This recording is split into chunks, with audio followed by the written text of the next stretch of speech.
হে hi everyone, আমি দেবুলনা, welcome to my channel. তো সকালবেলায় ঘুম থেকে উঠে পড়েছি। আজ যেহেতু সকালে পড়া ছিল, তো টিফিন করেই পড়তে বেরিয়ে গেছিলাম। আর তোমরা আমার ভয়েসে গান শুনতে পারবে, কারণ আমাদের এখানে পুজোর সব জায়গায় গান চালু করে দিয়েছে মাইকে, তো সেটা একটু ইগনোর করো। তো তারপরে স্টেশনে গিয়ে ট্রেন লেট করায় আমরা এত রোদ, একটা ছাতা পা ঢেকেছি, একটা ছাতা মাথা ঢেকেছি।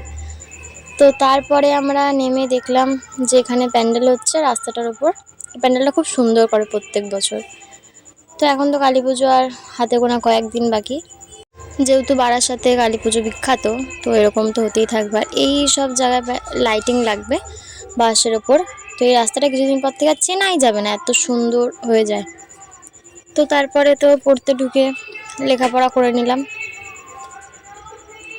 এসব করতে করতে হাসি মজা করতে করতেই দুপুর বেজে গেল। তখন 12:30 মতো বাজে। সবাই মিলে দেখতে দেখতে। আর বারাসাতে পড়তে যাওয়া মানে বেশিরভাগ লোকই জানে বারাসাতে মেন জায়গা পাইনিয়ারে পড়া ছিল আমার। তো ওখানেই পাইনিয়ারের যে বেশ বিখ্যাত পুজো, ওই প্যান্ডেলটাই তৈরি হচ্ছিল, তোমাদেরকে দেখালাম। আর আজকে সন্ধ্যেবেলা আর একটা পড়া ছিল, তো পড়তে গিয়ে শেষ পর্যায়ে দেখি কারেন্ট চলে গেছে। সবাই নিজেদের ফ্ল্যাশ জ্বালিয়ে পড়ছে। তো বাড়ি ফিরতে ফিরতেই একটু কয়েকটা প্রদীপ কিনলাম, আর আমি আর তৃষা একটু স্যান্ডউইচ কিনে নিলাম। খেতে খেতে বাড়ি আসতে আসতেই দেখছি পাড়ার এখানে লাইটিং লাগানো শুরু হয়ে গেছে।